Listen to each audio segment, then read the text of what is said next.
Bismillahirrahmanirrahim. Assalamualaikum warahmatullahi wabarakatuh. Baik teman-teman, berikut ini video pembelajaran dari kami kelompok 2 yang akan membahas tentang biologi sel.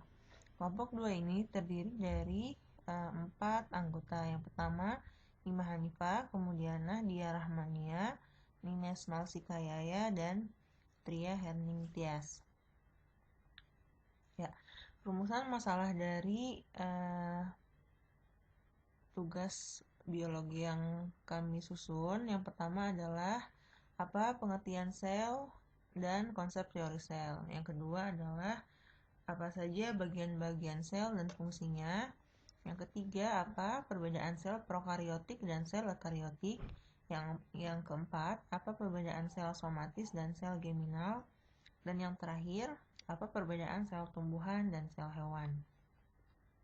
Nah, kita masuk ke pengertian sel. Sel itu merupakan sebagai unit dasar kehidupan. Semua makhluk hidup itu tersusun atas sel. Jadi ada organisme uniseluler dan ada organisme multiseluler. Organisme uniseluler merupakan organisme yang terdiri dari satu sel. Jadi selnya merupakan kumpulan materi paling sederhana yang dapat hidup. Itu dinamakan organisme uniseluler. Kemudian ada organisme multiseluler, yaitu organisme yang terdiri dari lebih dari satu sel, bahkan bisa sampai berjuta-juta sel. Seperti itu. Nah, kemudian menurut Rudolf Virchow di tahun 1855, beliau berteori semua sel itu berasal dari sel yang ada sebelumnya, atau istilahnya adalah omniselula eselula. Nah, baik, selanjutnya kita masuk ke konsep sel. Nah, konsep sel ini ditemukan oleh berbagai ahli atau penemunya gitu ya. Bisa kita singkat nih dari beberapa ahli yang menemukan konsep sel, yaitu A. Rovejjo. Yang pertama, teori tentang sel ditemukan oleh Robert Hooke. Kemudian yang kedua, teori tentang bakteri ditemukan oleh Anthony van Leeuwenhoek. Dan yang ketiga, teori tentang nukleus atau inti sel ditemukan oleh Robert Brown. Kemudian teori tentang sarkot atau cairan sel ditemukan oleh Felix Durjadin. Dan yang terakhir, teori tentang protoplasma ditemukan oleh Johannes Purkinje. Nah, ingat singkatannya agar mudah mengingat, yaitu ROA Rovejjo. Nah, kemudian kita bahas satu-satu terkait penemu dari teori-teori sel atau konsep-konsep sel. Yang pertama ada Robert Hooke.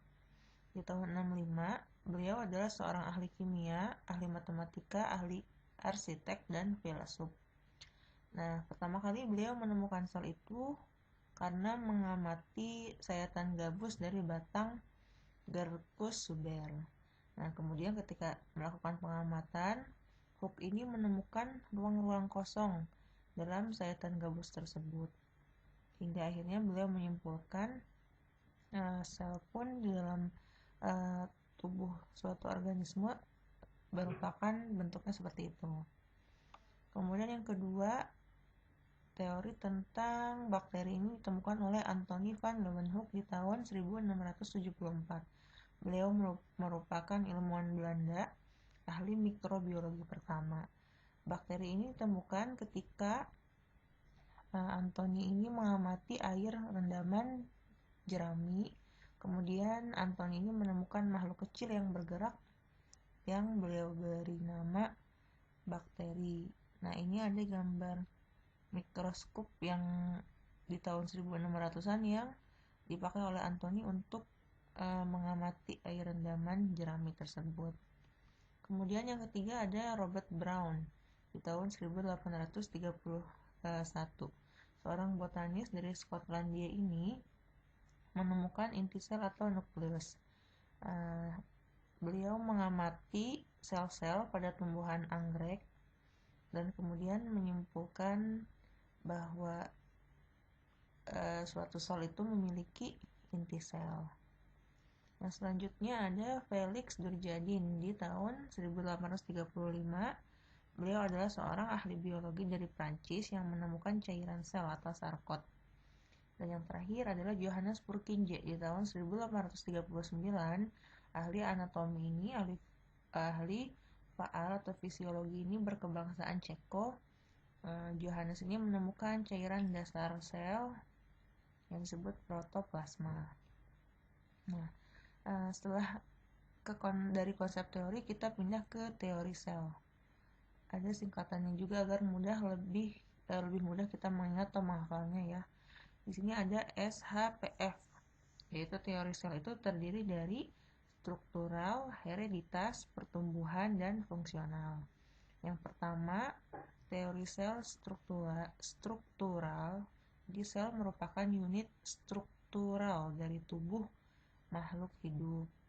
Jadi unit yang paling terkecil ya dari tubuh makhluk hidup ini. Teori ini dikemukakan oleh Theodor Schwann dan Matthias Kleiden. Nah, kemudian yang kedua, teori sel tentang hereditas. Jadi sel merupakan unit hereditas dari tubuh makhluk hidup. Teori tersebut dikemukakan oleh Gregor Johann Mendel. Yang ketiga, sel merupakan unit pertumbuhan dari tubuh makhluk hidup. Teori tersebut dikemukakan oleh Rudolf Virchow, yang istilahnya dikenal dengan omne cellule ex cellule. Jadi sel itu berasal dari sel yang lainnya. Dan teori sel yang terakhir, sel merupakan unit fungsional dari tubuh makhluk hidup. Teori tersebut dikemukakan oleh Max Schleich. Oke, setelah kita membahas tadi tentang pengertian dan konsep dan teori sel, masuk ke bagian-bagian sel atau struktur-struktur sel beserta fungsinya. Di gambar ini bisa kita lihat anatomi dari sel. Sel terdiri dari organela sel. Sama seperti tubuh kita terdiri dari organ-organ yang menyusun tubuh. Begitu pula dengan sel. Jadi sel juga terdiri dari organel-organel yang menyusun sel itu sendiri. Bisa kita lihat di sini ada nukleus atau inti sel. Kemudian ada ribosom, ada retikulum endoplasma halus, retikulum endoplasma kasar, ada membran plasma, ada mitokondria, ada sitoplasma, ada sentriol, ada lisosom, ada mikrotubul, kemudian ada aparatus Golgi atau badan Golgi, ada peroksisom, dan lain sebagainya. Kita akan bahas satu persatu di slide selanjutnya. Baik, kita masuk ke bagian-bagian sel. Yang pertama adalah membran sel. Kita bisa lihat di gambar ini ada struktur dari membran sel itu sendiri. Jadi terdiri dari ada kepala dan ekornya. Komponen utama yang menyusun membran sel ini adalah fosfolipid. Jadi fosfolipid ini membentuk dua lapis atau bilayer. Setiap fosfolipid ini mempunyai kepala yang bersifat hidrofolik dan dua ekor bersifat hidrofobik. Nah, kemudian bisa lihat di gambar juga ini salah satu contoh membran sel. Jadi membran sel itu merupakan lapisan terluar dari sel yang memiliki fungsi untuk mengatur aktivitas kimia dalam sel. Nah, kemudian membran sel juga membentuk organel-organel yang mengandung enzim-enzim. Jadi banyak enzim yang melekat pada membran sel ini.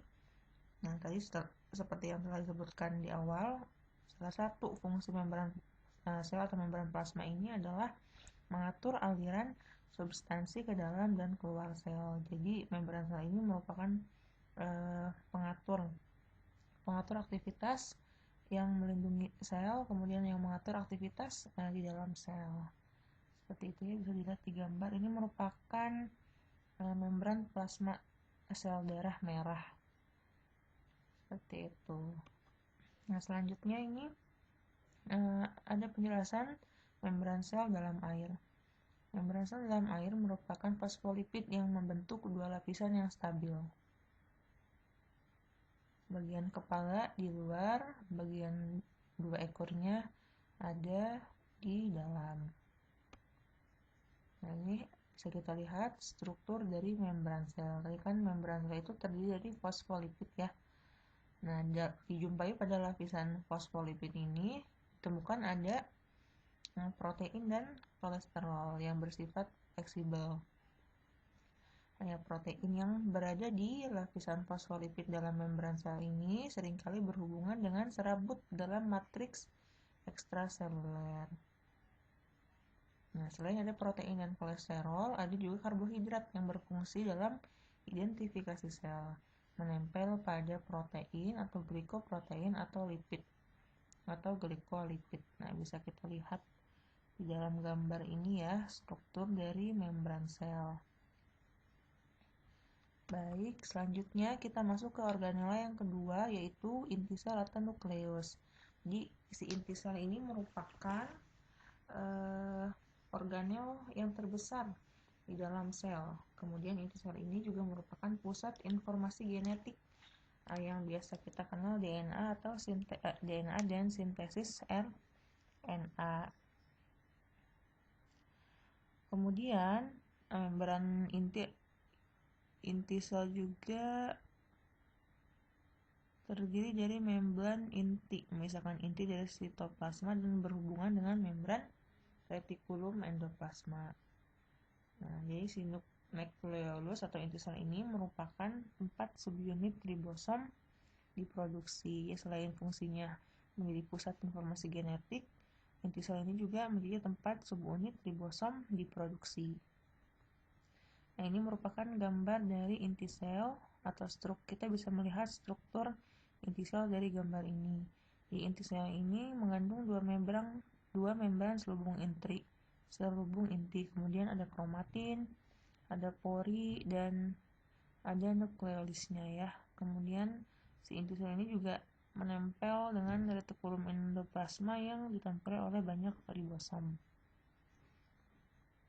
Nah, organela yang selanjutnya adalah ribosom. Ribosom ini kita kenal sebagai pabrik pembuat protein. Jadi sintesa protein dilakukan di ribosom. Nah,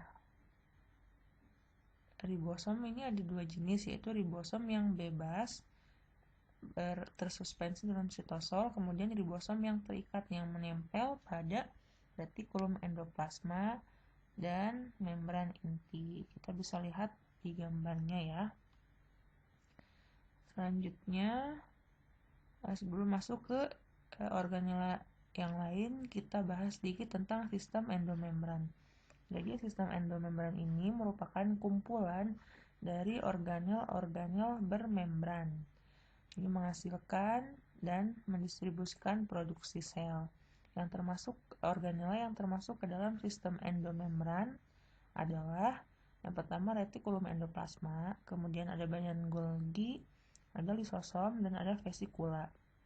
Sistem endomembran ini berfungsi untuk mengatur lalu lintas protein dan melaksanakan fungsi metabolik dalam sel. Nah, kita lanjut ke organela selanjutnya.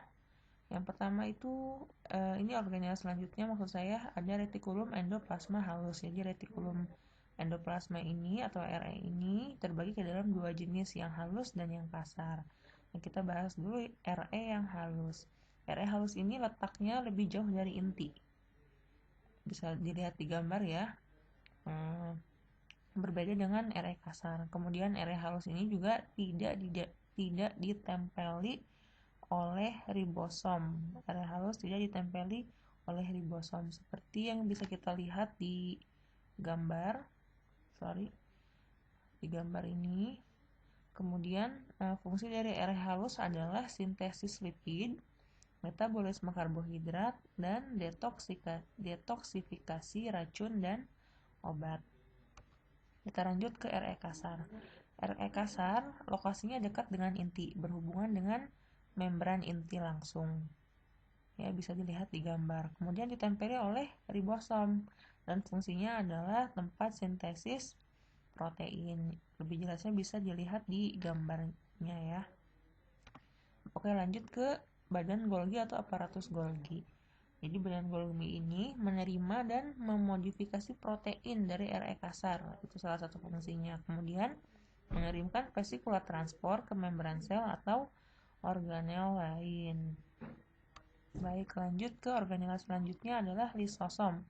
Jadi lisosom ini mengandung enzim-enzim hidrolitik untuk fagositosis.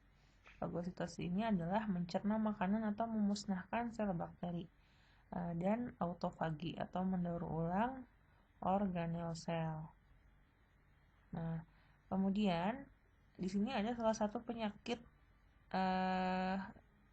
ketika lisosom ini tidak ada atau terganggu fungsinya. Salah satu penyakitnya adalah lysosomal storage disease. Penyakit ini disebabkan karena ketidaknormalan lisosom dan dapat berakibat fatal. Nah, penyakit ini bersifat menurun. Salah satu penyebabnya disebabkan satu atau beberapa enzim hidrolitik dalam lisosom tidak ada, sehingga fungsi selnya terganggu. Oke, kita masuk ke organela selanjutnya, yaitu vakuola. Jadi vakuola ini biasanya lebih dominan ada di sel tumbuhan, tetapi di sel hewan pun di sel hewan pun ada vakuola, tapi tidak banyak. Jadi hanya beberapa sel hewan yang mengandung vakuola.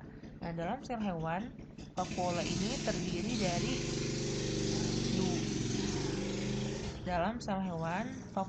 terdiri dari vakuola makanan dan vakuola kontraktil. Vakuola makanan berfungsi untuk mencerna makanan, kemudian vakuola kontraktil berfungsi untuk memompa air dari sel, kemudian menjaga konsentrasi ion dan molekul dalam sel. Nah, kita masuk ke vakuola sentral. Vakuola sentral ini merupakan vakuola atau organel sel yang ditemukan pada sel dewasa tumbuhan dan cendawan atau jamur. Fungsinya adalah tempat menyimpan cadangan makanan dan sisa metabolisme. Nah, bisa kita lihat di gambar ya, ini sel tumbuhan dan vakuolanya itu terletak di tengah. Mungkin itu ya salah satu alasan kenapa disebut vakuola sentral. Kita langsung masuk ke mitokondria. Mitokondria ini berperan sebagai pusat energi. Jadi glukosa yang masuk ke dalam tubuh ini kemudian dirubah menjadi molekul energi atau ATP. Nah, kemudian ATP ini yang akan jadi bahan bakar sel agar bisa menjalankan semua fungsinya. Nah, si mitokondria ini dijumpai di hampir semua sel eukariot dan juga merupakan tempat respirasi seluler. Nah, mitokondria bersama kloroplas mengubah energi dari satu bentuk ke bentuk lain. Nah, ini merupakan struktur atau gambar dari mitokondria ya. Jadi mitokondria ini diselubungi oleh membran luar. Kemudian ada ruang antar membrannya juga. Kemudian ada membran dalamnya juga. Di mitokondria juga ada krista dan matriks-matriks berupa lekukan. Kemudian ada ribosom bebas juga yang berarti di dalam mitokondria. Masuk ke plastida. Nah, plastida ini merupakan organel sel yang hanya ada pada sel tumbuhan. Nah, plastida dibagi menjadi 3. Ada kloroplas, kromoplas, dan leukoplas. Kloroplas ini membantu fotosintesis. Kalau kromoplas fungsinya memberi warna bunga, sedangkan leukoplas menyimpan cadangan makanan. Organel sel selanjutnya adalah peroksisom. Nah, dalam beberapa literatur yang kami dapatkan, salah satu organel sel ada yang namanya badan mikro. Nah, badan mikro ini terdiri dari peroksisom dan glioksisom.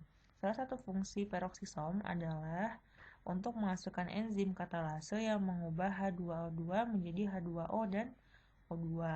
Kemudian fungsi glioksisom adalah mengubah lemak menjadi gula. Organela selanjutnya adalah sitoskeleton. Sitoskeleton ini merupakan serat-serat protein di sitoplasma yang berfungsi untuk mengatur pergerakan dan stabilitas sel. Nah, organel ini atau sitoskeleton ini terdiri dari 3 komponen utama, yaitu mikrotubulus, intermediate filamen, dan mikrofilamen. Nah, kemudian sitoskeleton ini kan terbagi menjadi 3 ya. Tadi ada mikrotubula, mikrofilamen, dan filamen intermediate. Masing-masing dari mereka ini memiliki fungsinya masing-masing. Tetapi pada umumnya sama. Fungsinya itu untuk memelihara bentuk sel. Tapi untuk mikrotubula sendiri, dia berperan sebagai pembentukan silia dan flagel. Kemudian berfungsi untuk pergerakan kromosom dalam pembelahan sel dan pergerakan organel itu sendiri. Tetapi mikrofilamen ini memiliki fungsi utama yang lain, yaitu kontraksi otot. Sedangkan filamen intermediate memiliki fungsi lain, yaitu merupakan pembentukan lamina inti dan perlabuhan inti dan organel lain. Nah, ukurannya pun berbeda ya, bisa kita lihat. Hanya filamen intermediate yang ukurannya 5 nanometer. Yang lainnya sekitar 10. Oke, lanjut. Nah, tadi adalah struktur sel dan fungsi-fungsinya secara umum. Kita masuk ke sel prokariot dan sel ekariot.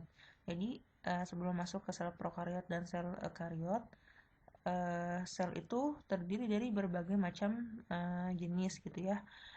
Jadi ada sel yang berdasarkan ada atau tidaknya membran inti dibagi dua, yaitu sel prokariot dan ekariot. Kita bahas satu-satu. Sel prokariot ini berukuran kecil dan strukturnya itu sederhana. Sel prokariot ini merupakan sel yang tidak mempunyai membran inti. Teman-teman bisa lihat di gambar ini merupakan gambar contoh bakteri. Kita lihat strukturnya itu tidak ada membran intinya. Jadi DNA-nya ini tidak diselubungi membran inti. DNA-nya tersebar di dalamnya, di dalam membran. Jadi tidak ada nukleolus, adanya istilahnya kita kenal sebagai nukleoid gitu ya. Kemudian tetap ada ribosom, ada flagel, dilindungi oleh kapsul, dan terdapat dinding sel, membran plasma, dan pili atau bulu-bulu halus gitu ya. Nah, kemudian walaupun intinya tidak memiliki membran, si sel prokariot ini mempunyai membran plasma dan biasanya dengan dinding sel ya. Kita bisa lihat di gambar. Dinding selnya diselubungi kapsul. Di dalam sel terdapat DNA yang biasanya kita kenal kalau di sel prokariot itu adalah nukleoid karena tidak mempunyai membran inti. Kemudian ada ribosom dan struktur yang lainnya. Nah, ini merupakan salah satu teori yang kami temukan. Jadi, menurut teori ini, sel ekariot kemungkinan besar berasal dari komunitas prokariot. Jadi, sel-sel ekariot ini berevolusi dari sel-sel prokariot lebih dari 2 juta tahun yang lalu. Inti dan sistem endomembran sel ekariot kemungkinan berevolusi dari pelipatan membran plasma sel prokariot. Nah, bisa dilihat lebih jelasnya di gambar ini. Ini sel prokariot nenek moyang yang sebelah kiri ya. Hanya terdiri dari membran plasma dan sitoplasma. Kemudian DNA-nya. Nah, setelah berevolusi, sel dengan inti ini berubah menjadi sel dengan inti dan sistem endomembran atau ekariot. Nah, di intinya kita bisa lihat di luar warna ungu ini yang seperti benang. Jadi ada membrannya, membran inti yang menyelubungi atau melindungi intinya. Kemudian ada retikulum endoplasma juga. Seperti itu. Nah, langsung kita masuk ke sel ekariot. Nah, sel ekariot ini merupakan sel yang memiliki membran atau selaput inti. Bisa kita lihat di gambarnya. Gambarnya ini salah satu contoh sel hewan. Jadi sel hewan itu termasuk ke dalam sel ekariot yang memiliki membran atau selaput inti. Sel ekariot ini memang dia lebih besar dan lebih kompleks dibandingkan prokariot. Nah, membran sel mengontrol komunikasi dengan lingkungan. Jadi, membran sel intinya ini salah satu fungsinya mengatur komunikasi dengan inti sel dan luar lingkungannya. Organisme yang termasuk ke dalam sel ekariot yang kalau dalam organisme unisel ada protozoa, koloni, dan sebagian ganggang.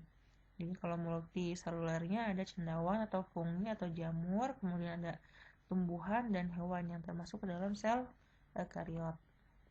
Nah, ini merupakan bagan yang bisa membedakan antara sel prokariot dan sel eukariot. Inti selnya, kita lihat dari inti selnya. Sel prokariot itu tanpa membran, atau kita lebih kenalnya nukleolit. Kalau misalkan sel eukariot, dia memiliki selaput inti, kita kenalnya dengan nukleus. Kemudian penutup selnya, sel prokariot berupa kapsul. Kalau sel eukariot tidak ada pada hewan, tetapi pada tumbuhan ada dinding sel. Nah, ukuran selnya, sel prokariot itu sekitar 1-5 nanometer. Sel eukariot lebih besar, yaitu sekitar 10-100 nanometer. Nah, untuk di bagian pembelahan selnya, sel prokariot ini kromosomnya memisahkan diri oleh adanya pemisahan, sedangkan sel eukariot kromosom memisah melalui gelendong pembelahan. Nah, dari bagian DNA-nya, bentuknya jika sel prokariot itu berbentuk cincin dan bercampur dengan sitoplasma. Tetapi kalau sel eukariot bentuknya pita spiral ganda terdapat pada intinya. Kemudian mitokondria dan kloroplas pada tumbuhan. Nah, selanjutnya metabolisme sitoplasmanya. Kalau misalkan sel prokariot itu tidak ada sitoskeleton, sedangkan sel eukariot mengandung sitoskeleton yang tersusun dalam filamen protein. Dari segi metabolisme, sel prokariot itu termasuk sel dengan metabolisme anaerobik dan aerobik, sedangkan eukariot dia hanya aerobik saja. Nah, kemudian organelanya di sel prokariot sangat sedikit atau bahkan tidak ada. Sedangkan di sel eukariot dia memiliki banyak organela. Nah, bisa kita lihat di sini. Organelanya salah satunya ribosom nih. Kalau di sel prokariot dia ada pada sitoplasma. Kalau di eukariot ada pada sitoplasma dan retikulum endoplasma. Nah, kalau sel prokariot ini dia hampir tidak memiliki organel sel, jadi retikulum endoplasma, badan Golgi, mitokondria, lisosomnya dia tidak ada di sel prokariot, sedangkan di sel eukariot mengandung terdapat retikulum endoplasma dalam sel eukariot, sedangkan badan Golgi, mitokondria, dan lisosom sama seperti sel prokariot. Sel eukariot tidak memiliki organela badan Golgi, mitokondria, dan lisosom. Nah, kemudian ini ada contoh organismenya. Contoh organisme sel prokariot adalah bakteri seperti gambar yang tadi di awal, kemudian ganggang hijau dan biru. Sedangkan sel eukariot, contoh organismenya adalah protista, fungi, tumbuhan, dan hewan. Nah, kita masuk ke jenis sel selanjutnya. Tadi di slide sebelumnya sudah dijelaskan jenis sel berdasarkan ada tidaknya membran inti sel itu terdiri dari sel prokariot dan sel eukariot. Sedangkan jika berdasarkan jumlah kromosom dan fungsinya terdiri dari sel somatik dan sel geminal. Nah, kita bisa dilihat di gambar ini ya. Sel geminal itu merupakan sel reproduksi. Sel reproduksi yaitu sel sperma dan sel telur yang hanya mengandung satu set kromosom. Ya. Jadi sel geminal itu ya ini. Sel geminal itu ini. Ya, jadi satu set kromosom saja. Jadi misalkan ini sel sperma, ini sel telur, hanya satu set kromosom. Sedangkan sel somatik merupakan semua jenis sel yang membentuk suatu organisme kecuali sel geminal dan atau sel reproduksi. Jadi sel di ginjal, sel yang menyusun liver, kemudian tulang, sel yang menyusun tulang, sel yang menyusun otak, sel darah, sel yang ada di hati, sel yang ada di otot, kemudian sel yang ada di pankreas merupakan sel somatik yang berisi kromosom dengan angka diploid. Nah, jadi sel ini tuh sel liver, sel yang ada di liver, sel yang ada di tulang merupakan gabungan dari sel hasil dari sel geminal gitu ya. Dia memiliki kromosom dengan angka yang diploid. Nah, ini kita masuk ke sel somatik.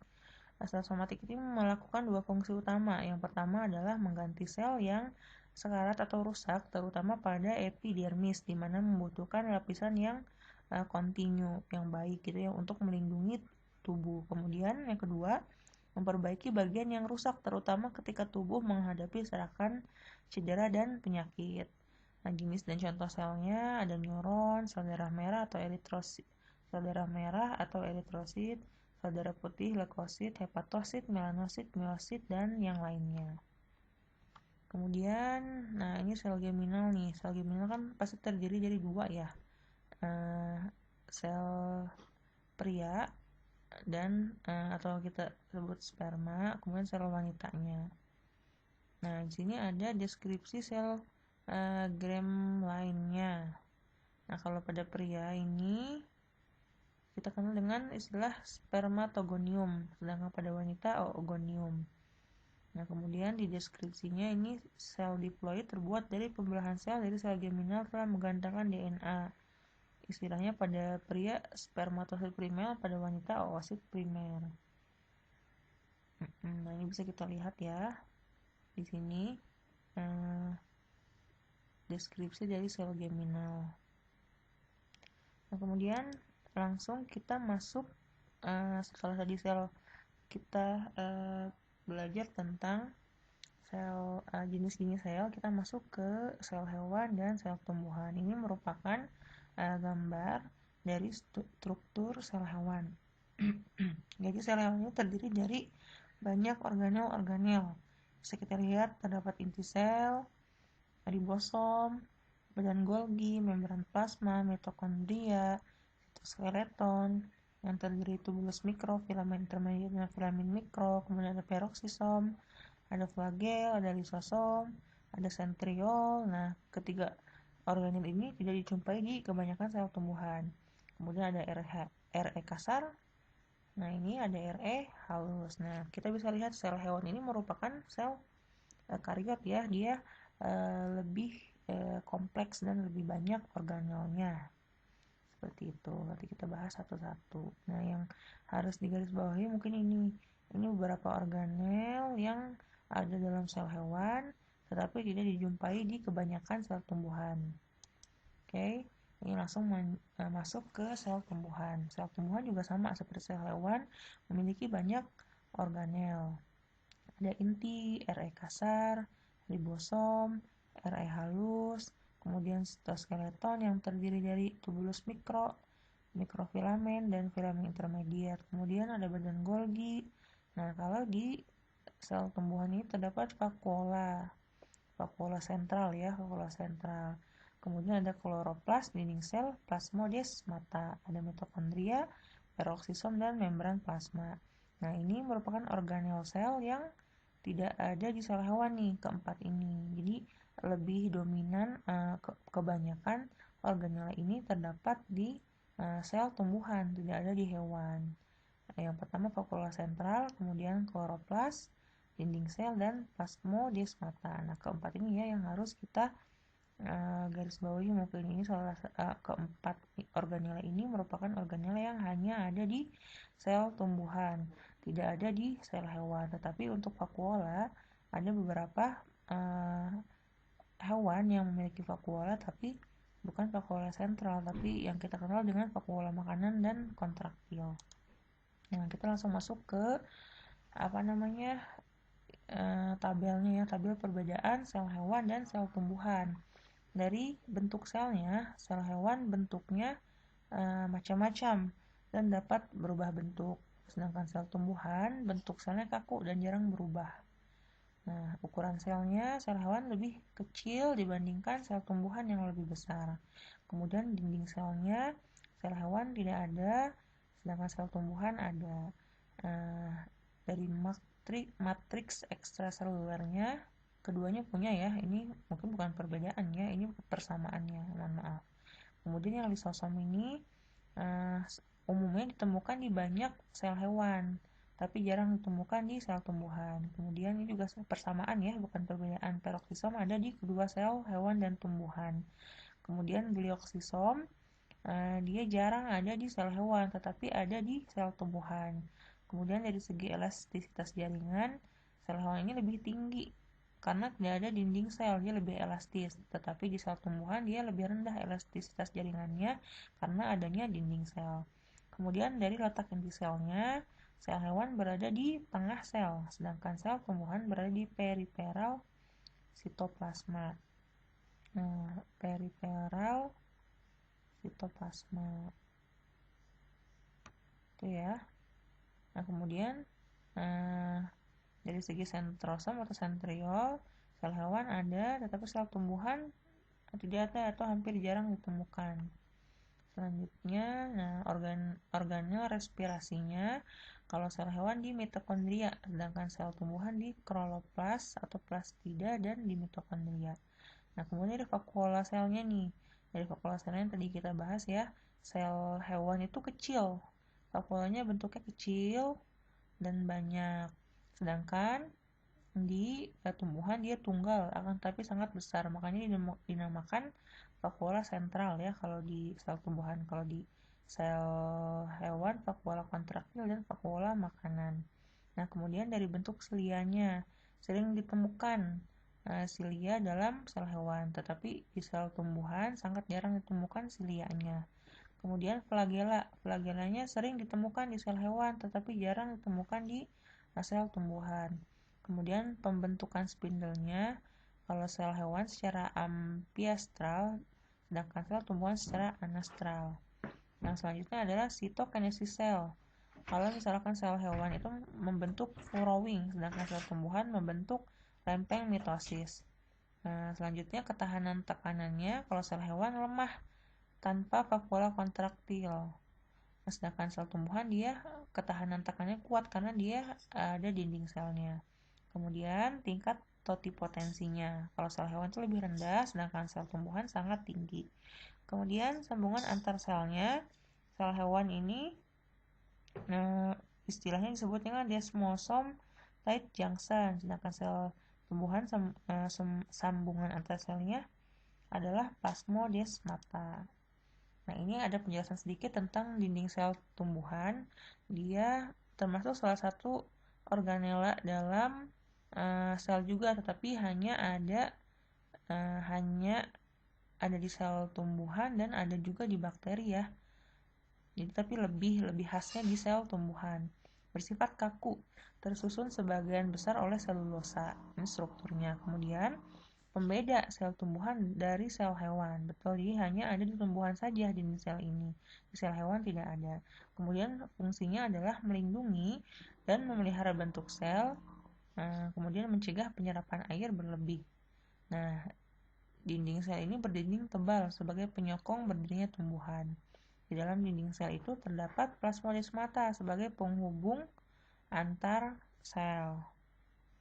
Oke. Nah, ini struktur dari dinding sel tumbuhan ya. Ada struktur untuk komunikasinya nih, plasmodesmata. Jadi plasmodesmata ini berfungsi untuk komunikasi antar sel.